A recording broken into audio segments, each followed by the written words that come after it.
Welcome to the Fuel Podcast, where we explore the foundations under extraordinary lives.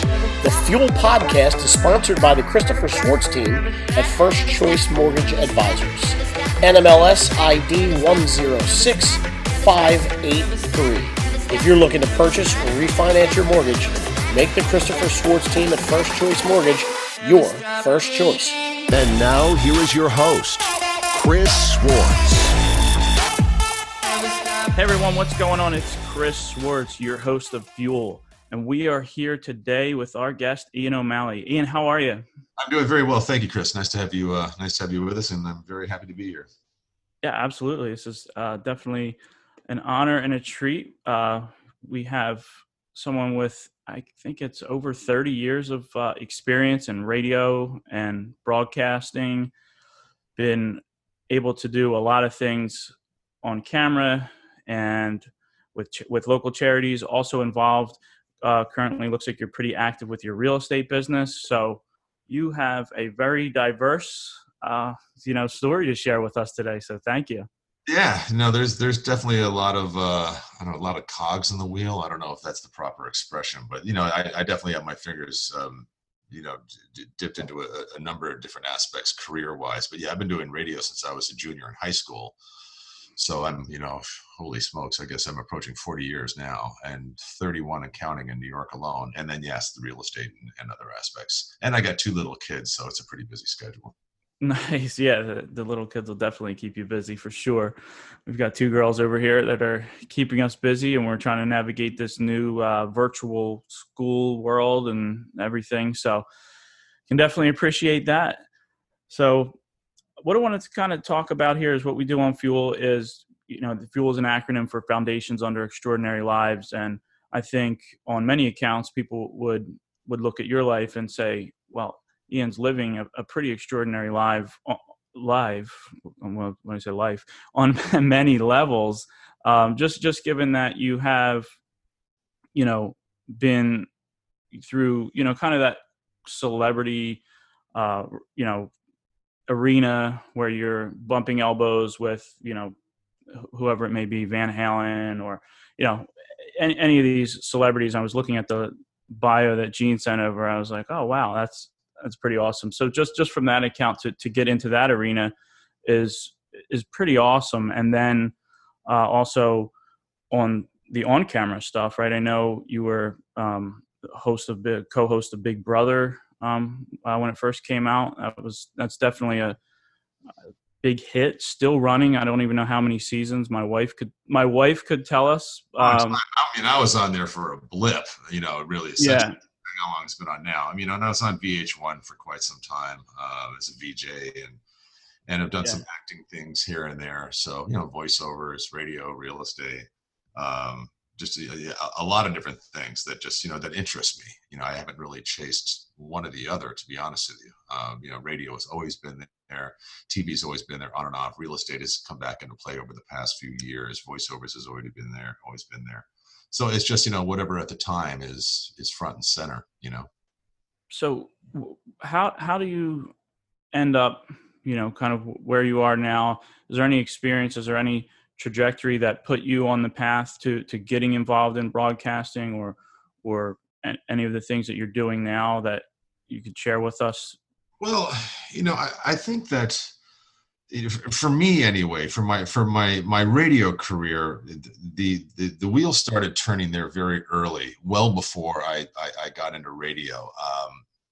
My father passed away when I was quite young. I was 12 years old, and my mother, God rest her soul, wasn't really in the mood at that point. I think maybe she blew a circuit after my dad passed away, but she just wasn't really too terribly interested in raising another child, so to speak. And she even told me that not long after my father passed away. She goes, look, you'll be treated like an adult. I'm just not good for raising another kid. I'm like, okay. So what I was surrounded a lot by was other adults. When she had friends over and that sort of stuff, she didn't send me off. I was actually there conversing and listening and absorbing all this stuff. And my mom was really big into proper diction and the use of language. A very simple example would be like, how did school go today? Oh, good. good. I'm sorry, it went well. Yeah, I mean, just simple things like that. So leading up to when I first started radio, when I was a junior in high school, I think the way that I formed my conversation habits and so on were much more influenced from adults than it was peers, my age group. So when I went on the air, my voice had changed when I was relatively young. Keep in mind, this is back 82, 83.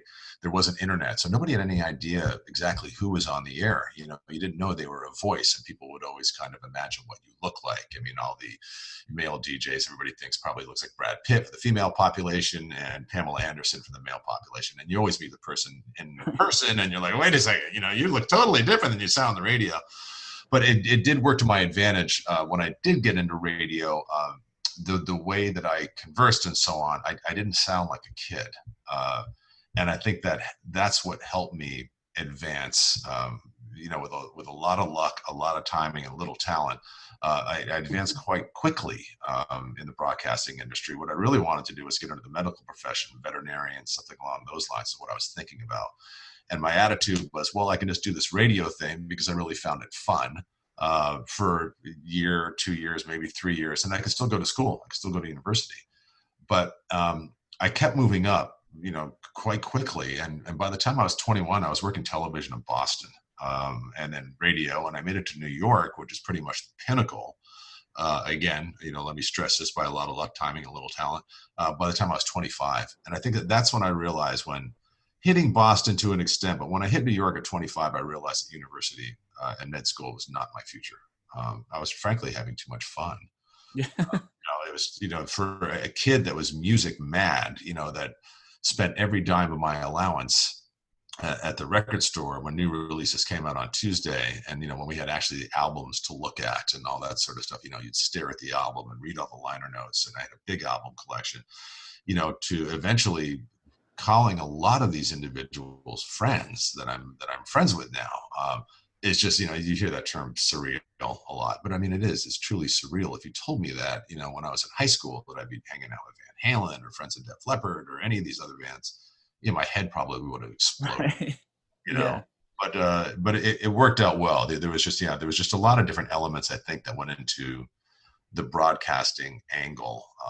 It always goes back to influences in childhood, I think. My best friend here in Westport, Connecticut, his name is Ian, oddly enough. We talk a lot about the human condition and that stuff. And, we don't get too heavy, deep and real about it, but he goes back to what he speaks of as, we all desire a certain sense of safety. And especially that's important when you're children, when you're kids and how your parents and influences act upon you, giving you that sense of safety and security. And I had very, very little of that due to a pretty, wacky upbringing. And it's actually surprising that I went into an industry that is notorious for not having a lot of safety and security, which is the broadcast business. It's very, very nomadic. There's not a lot of job security, but I just, I just stepped into it, and I was so very fortunate that I ended up in these situations, that lasted a very, very long time. My radio career, especially, I was at one radio station for 10 years in New York called WNEW FM, which would be Philadelphia's version of WMMR. And then I've been at my current station, Q104.3, which is a rock station, for 20 years and counting. So I've had very, very little movement. So in that aspect, I'm extremely lucky. Yeah, definitely rare. I think, just given what I know about the industry, to see somebody stay in one place in that industry for a long time. It seems like a very, I don't know, like a better word, ruthless. I don't know. It's the entertainment industry. Right. So it is ruthless. I mean, the entertainment industry is not too terribly different than the real estate industry. Is that it doesn't have the greatest reputation for the people involved in it. sure. And look, that's just the way it is. Sometimes you just got to call it like it is. And, realtors really don't have a very good reputation. And a lot of people in the entertainment industry don't either. But, it all comes down to the end of the day is the kind of people you surround yourself with and most importantly, how you conduct yourself. I just feel, if you work hard and keep your nose to the grindstone and go to bed every night with a clear conscience that you're doing the best you can do and the best you can for other people as well, that generally good things will happen. I mean, I don't know if that's just karmatic thinking or what it is, but I've just always been very big into the kind of pay it forward charity aspect. And a lot of that I got from my father, who drilled that into my head before he passed away when I was 12 years old. So, it's to each his own and how they want to conduct themselves. But, if you're surrounded by sharks, you better be in a bigger boat. And the best way you can do that is, by steering away from storms and that sort of stuff, and just and feeling good about, what you're doing within your given industry. Right. Yeah. And just to clarify, so my background outside of fuel is I'm a mortgage lender, broker.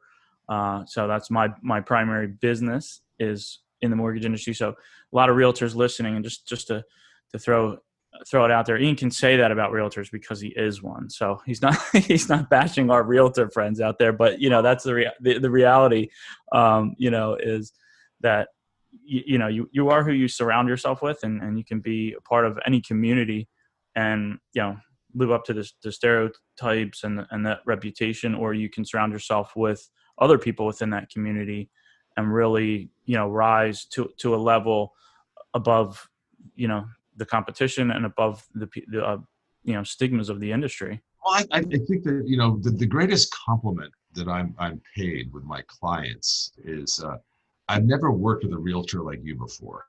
And it's just not, I'm not centering this on myself. I don't want that to be misconstrued like that. To me, it just confirms that I'm doing my job.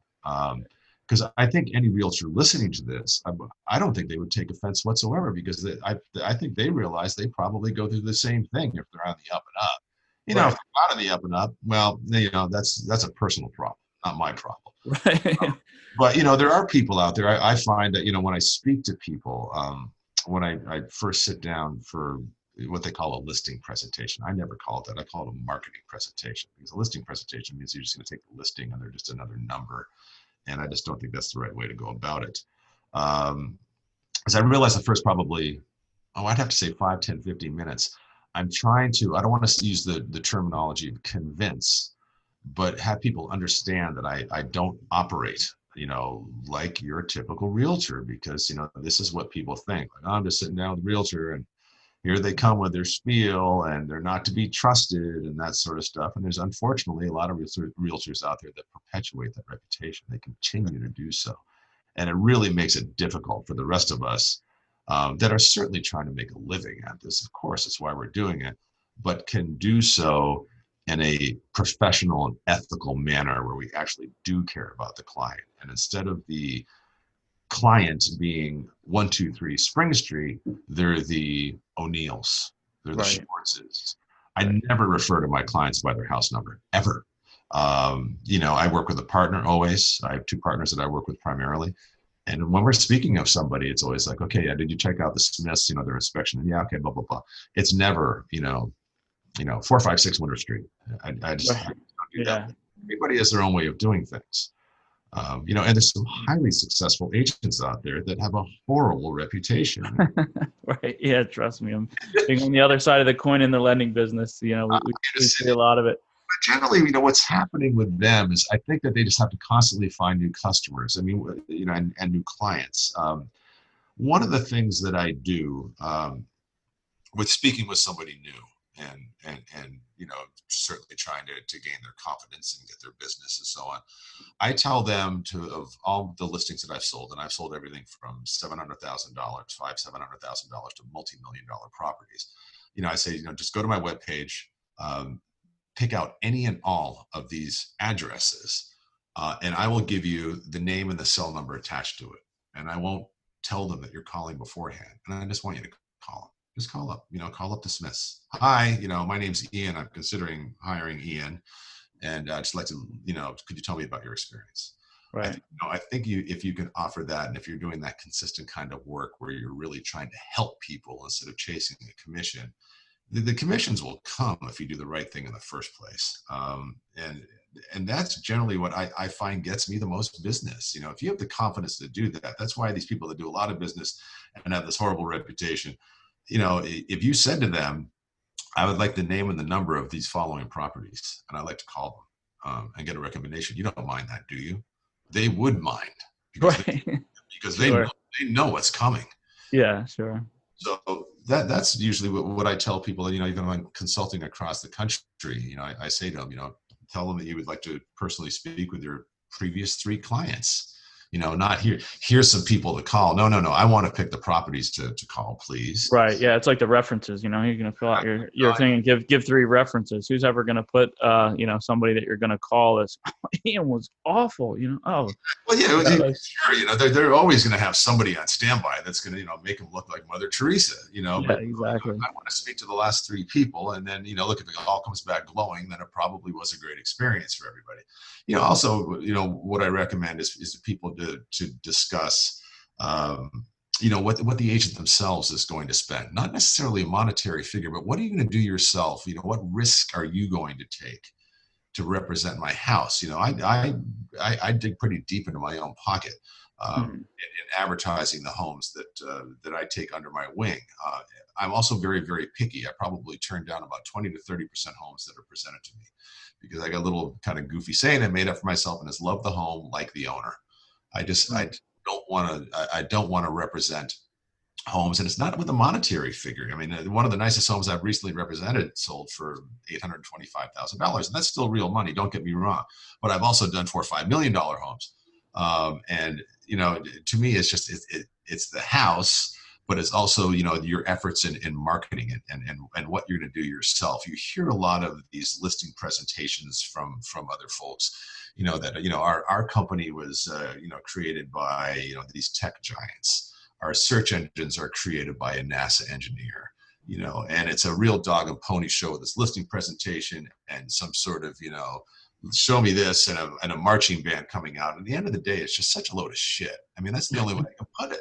It's like, what are you going to do to represent my house properly and effectively and aggressively, in a good way? Because I think at the end of the day, the only thing that clients want, whether buying or selling, excuse me, but especially selling, because it's always their biggest asset, almost always, is the home. Can I sleep well at night? Am I in good hands? Can I trust this person to do the right thing? And I think if you prove yourself in doing that, then you have the loyalty of your client and references come and so on. It gets back to the say what you mean and mean what you say. Love that. Yeah. And just be straight about it, and just, be as honest as you can, whether it comes to pricing or the current market conditions or any of that sort of stuff. And I think that's what will get you a lot of references. I get a lot of phone calls from people saying, hey, you represented my friend, or your name came up during a dinner conversation and they spoke very highly of you. And could I talk to you about such and such in my house? And to me, that's what I strive for, that when my name is being brought up inside and outside the industry, that generally it's a straightforward guy, not going to pull any nonsense, in an industry that's full, that's really just really full of nonsense. It's remarkable. It puts the entertainment industry to shame. Oh man.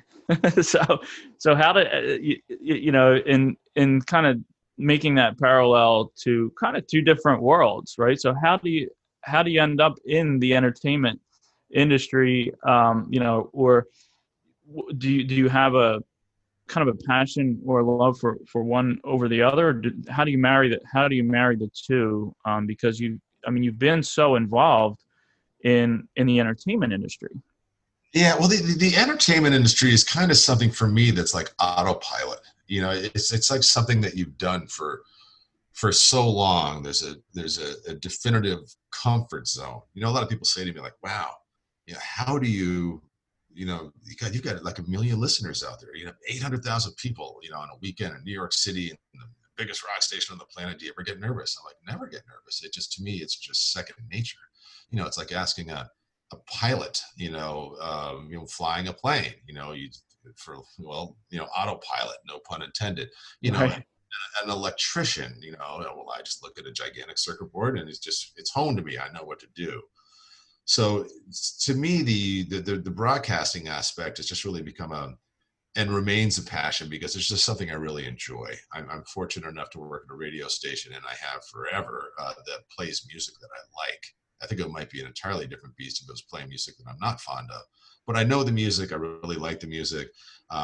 I like the audience. There's familiarity. Sorry, you about to say something there? Go ahead. No, and you get to meet a lot of these artists, right? That you like listening to. Yeah, I mean, I met everybody. I mean, you know, and I'm not saying that as some sort of, hey, I'm not saying that remotely.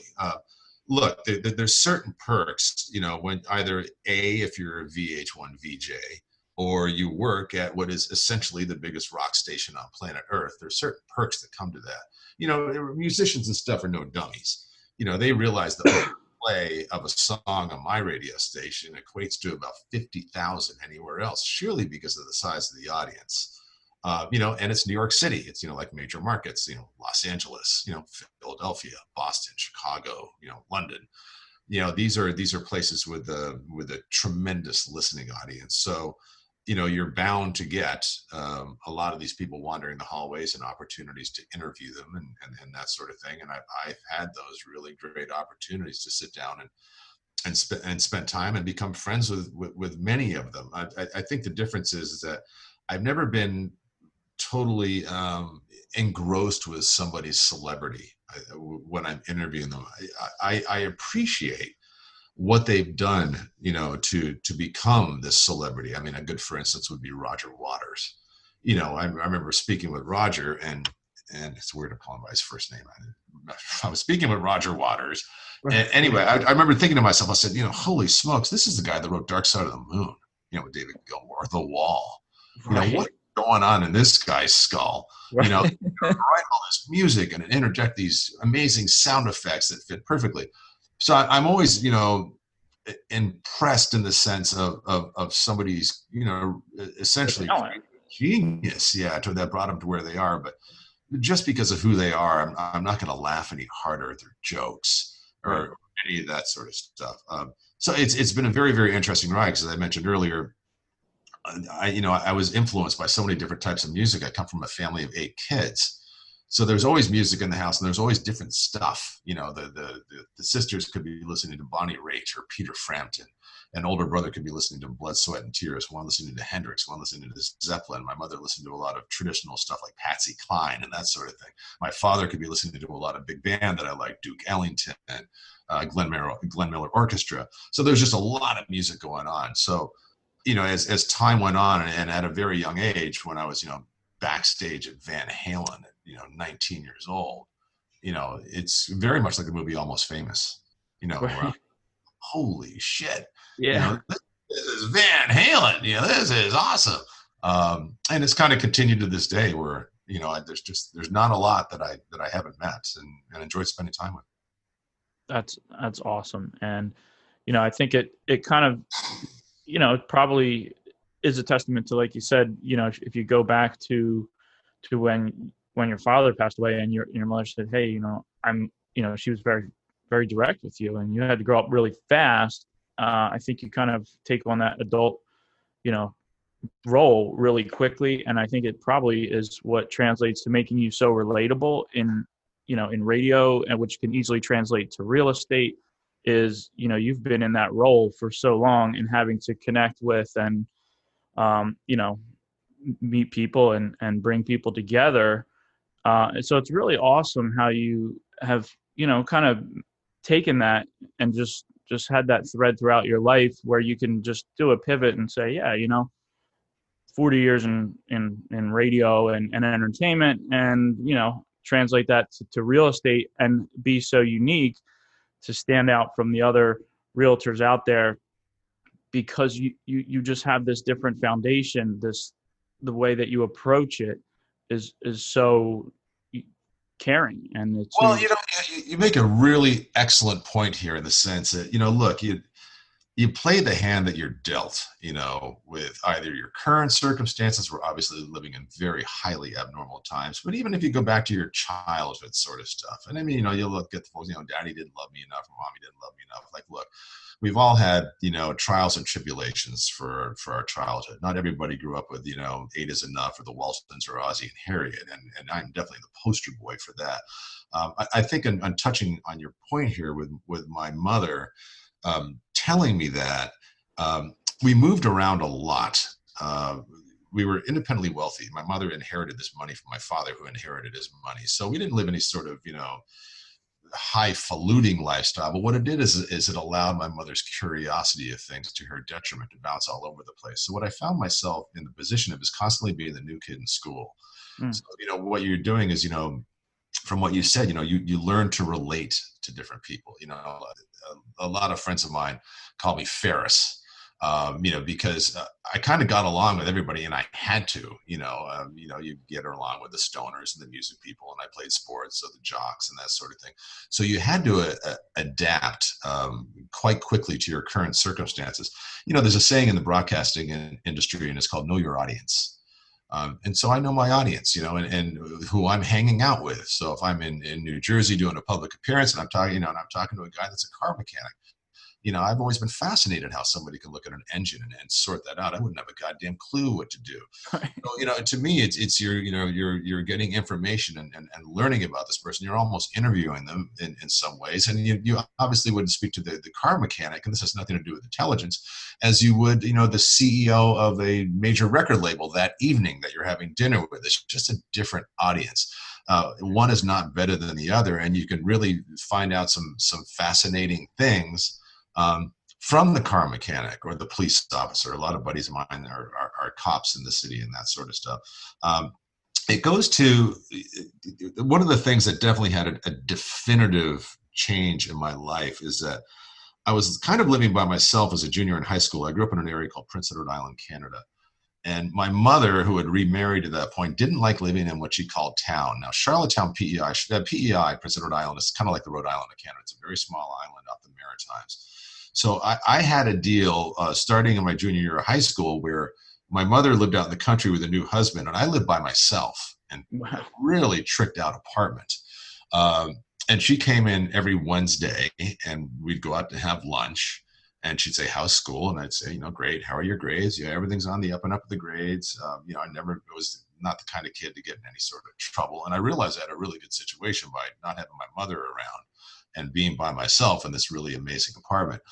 And then it all kind of came crashing down. We're talking about having this basis of, where you have to take a clear path, if this is forced upon you. And I'll try and be as brief as I can. My mother I came home to this apartment on a Tuesday, and I walked in, and my sister was at the dining room table, and my mother was up in the loft. The master bedroom was this gigantic loft. As I said, it was a really impressive place, and certainly for a junior in high school to be living by himself. So my mother looks at my sister and she goes, "Do you want to tell him or should I tell him?" And my sister goes, "I'm not going to tell him." And my mother says to me, she goes, "We're bankrupt. I'm moving to Alaska in 2 weeks. Do you want to come?" And I'll just never forget, there wasn't any hesitation. Excuse my language here, folks, in the listening audience, but I said, "Fuck no." And then she said to me, "Well, there's no more money, and I'm out of here in 2 weeks, so you better find a job and a place to live if you're going to stay here." And I didn't have any interest in going to Alaska, although it's a place that I did end up 2 years later because I had two brothers and a sister living there. That's why my mother decided to go there. But true to her word, 2 weeks later, I was out of this highfalutin apartment, and I was living in a rooming house for $45 a week and washing dishes for $3.25 an hour. And I'll never forget, when you're speaking of, when you've got a hard and fast decision to make, and I was a pretty young guy to be having to make this decision, but I remember lying on my bed in this dump. I mean, you can only imagine $45 a week. It was like a communal bathroom on the floor and a tiny little bedroom and a small sitting area, and it was drafty and horrible. I remember lying there that first night and looking at the ceiling and going, well, this is definitely a classic riches to rags story, not the other way around. Right. And I'd say, well, I've got a path that I can take here. I can either go down the road of ruin and, either get involved in drink or drugs or whatever. And I can always look back and say, well, look, my mom split when I was a junior in high school and abandoned me, which more or less she did. Or I can try and make something of myself. I can try and, and chase the good thing, the right thing, the successful thing. There's nothing, like success to, I don't want to say to show revenge, but to say, look where I came from. And this is no sympathy vote or feeling sorry for myself. But, I woke up that very first night in the middle of the night and my face was hurting and I was feeling pain around my face. And I was like, what the hell? And then I realized that there was a big crack in the window and it was snow. that was accumulating on my face, and I wiped that off. And that's when I realized that I was in a situation where the great god of fate, whoever he or she may be, presented me with two plates. And on one plate was a steak dinner I could chase, and on the other plate was a live hand grenade. And fate said, "What do you want to chase?" And I said, "I think I'm going to chase a steak and see how this works." And it ended up working out, and that's why, I said, again, what you touched upon, there's just so many different elements. I don't care what business you're in, if you're a real estate agent, if you're in the medical profession, if you're a cop, if you're a podcaster, a mortgage broker. If you really look back at it, it can be a pretty interesting journey with some sort of self-respect to say to yourself, wow, I realize now that there were a lot of outside elements that I might not have had control over that led me to doing what I'm doing right now, Yep. And it's not necessarily, I went to university and I got my master's in business and now I'm an investment banker. Okay. Right. I think if you look into it a little bit more, you might say, holy smokes, there's no doubt about it that had a gigantic influence on me getting to me, where I am today and what I'm doing.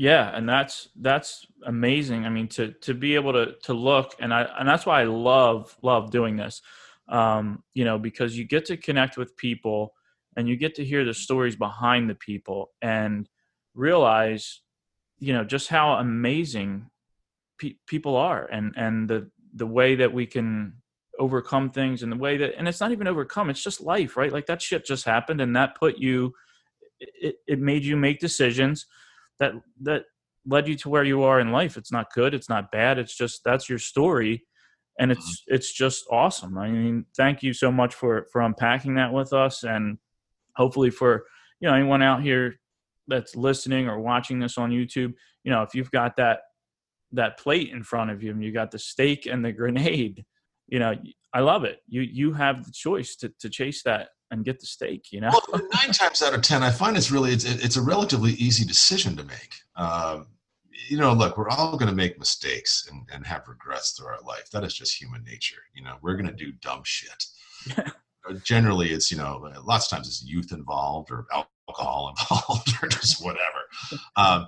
But I've always, one of my favorite sayings is one less thing to worry about. And I think that if the stuff of the steak and the hand grenade, if the stuff is very, very apparent, this is the right thing to do. So let me just do that, because I realize that fate, bad luck, whatever, is going to throw some pretty harrowing and heartbreaking stuff my way that is no fault of my own. So why bring anything else upon myself on top of, some bad luck, COVID comes around, you're furloughed. I mean, you're looking at it like, oh my God, this is not good. But look, the fact remains is that there's sunshine on the other side of every storm. Everyone, I don't care what situation you're in. And I've been in some pretty goddamn dicey situations. But it does correct itself. But, as long as I've always said it's kind of like being on a little boat out at sea. If you see a storm coming that you can avoid it. It's like, there's the storm. No, I'm not going to keep powering towards it because I know what's going to happen if I do this. It goes back to a saying to me with my father when he was in his final days. He died of pancreatic cancer, which is just brutal. I mean, it's just all cancer is terrible. Pancreatic is particularly aggressive because where the pancreas is located in the body.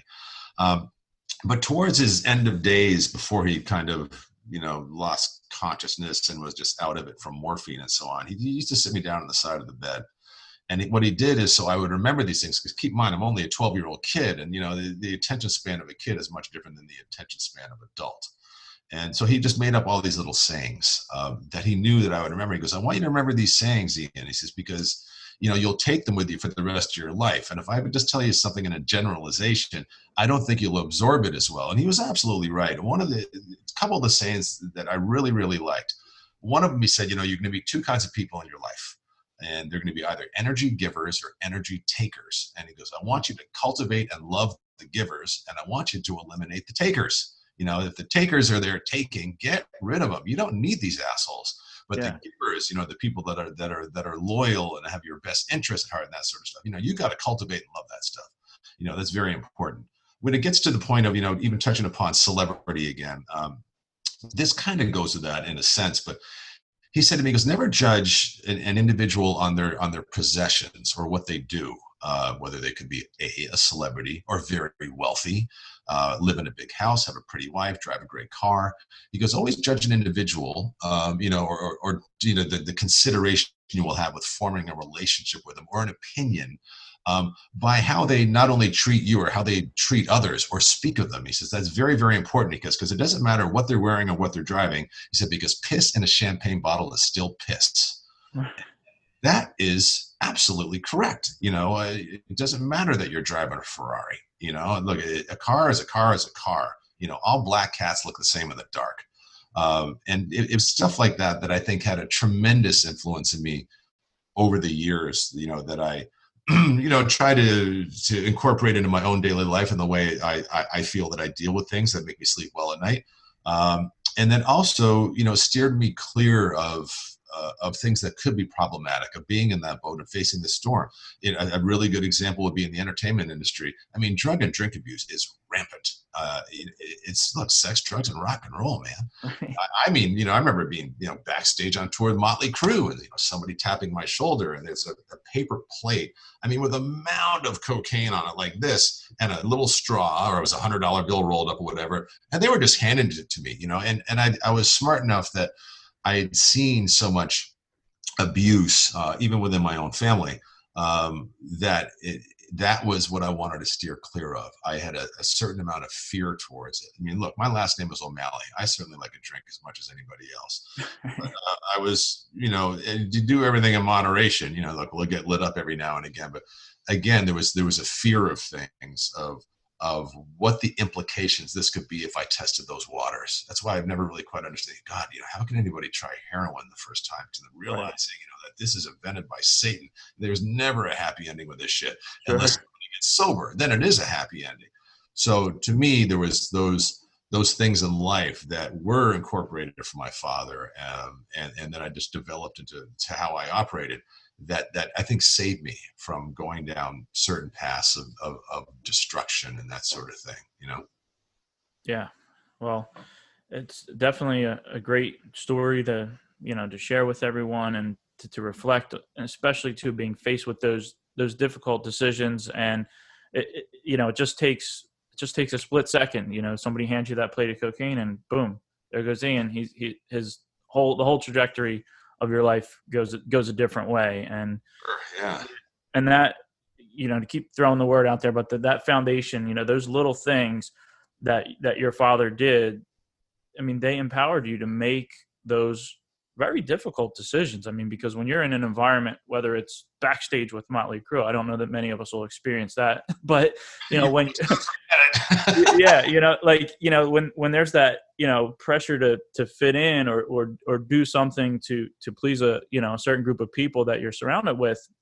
I mean, that's the word, right? That's peer pressure, right? It's very easy to just do that. So when you have that foundation, and for those that are parents out there, and I'm sure, Ian, you can relate to this, like you probably, want to make sure that you're dropping those little nuggets and those little words of wisdom, because just those things can have such an impact for the rest of someone's life. And whether it's your children, whether, I think, a word that I like to use is avoid.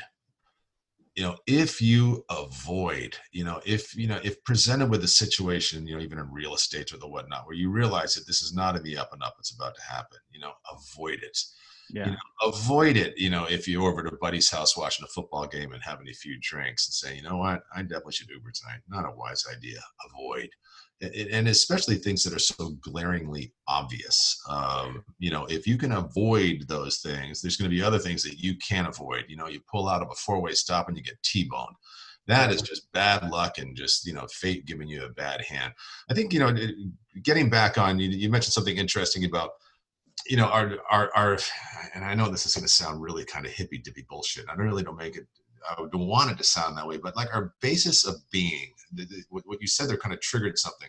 And when it comes to real estate, one of the things that I always tell my buying clients before we go into a house to look at it. I mean, first of all, I'll say, look, guys, I don't want you to do pom-poms and marching bands and stuff if you really like it, because that's not a good idea, because the listing agent will understand you're dying for the house. And I said, I don't want you to be catatonic, but don't be like, oh my God, this is it. I said, you're just going to make, my job considerably harder, and you're probably going to end up paying more money. But one of the main thing that I tell them, and I think you could really use this as an analogy with how you operate yourself.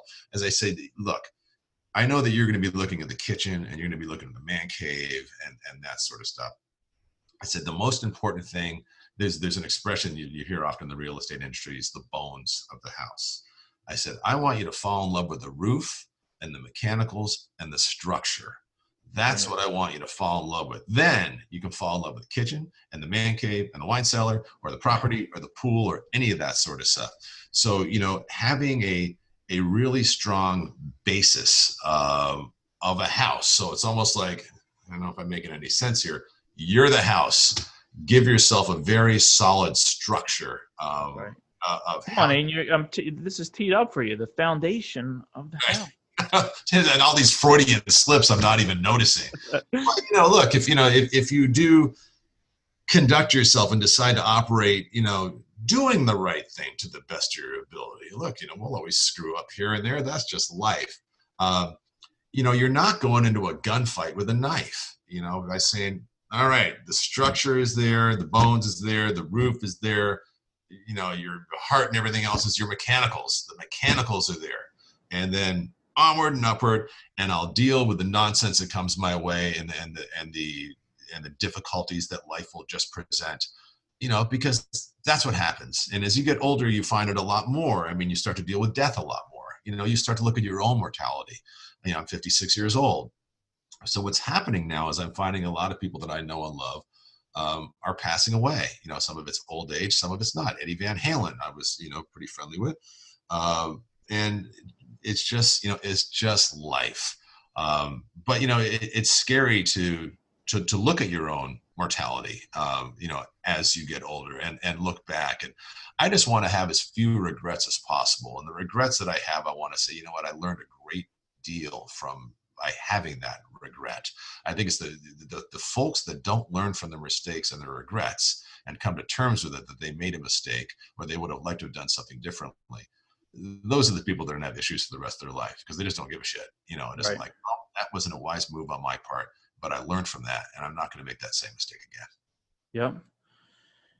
Well, I think we've given all of our listeners a lot to unpack and to, just to see a little bit more of who you are and how you operate, behind the, the DJ and the VJ and the real estate agent. And it's just been awesome to hear a little bit of a kind of, backstage tour of. There's another Freudian slip.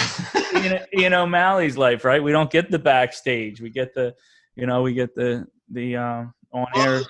In a future episode, I mean, I realize this, this kind of ran a little bit, deeper, which has been interesting because, generally if I'm being, interviewed or spoken with, it's typically about music. A major celebrity just passed away, and the television station or network will say, and Ian O'Malley, who's going to comment on so-and-so's influence on this, and that's what I talk about.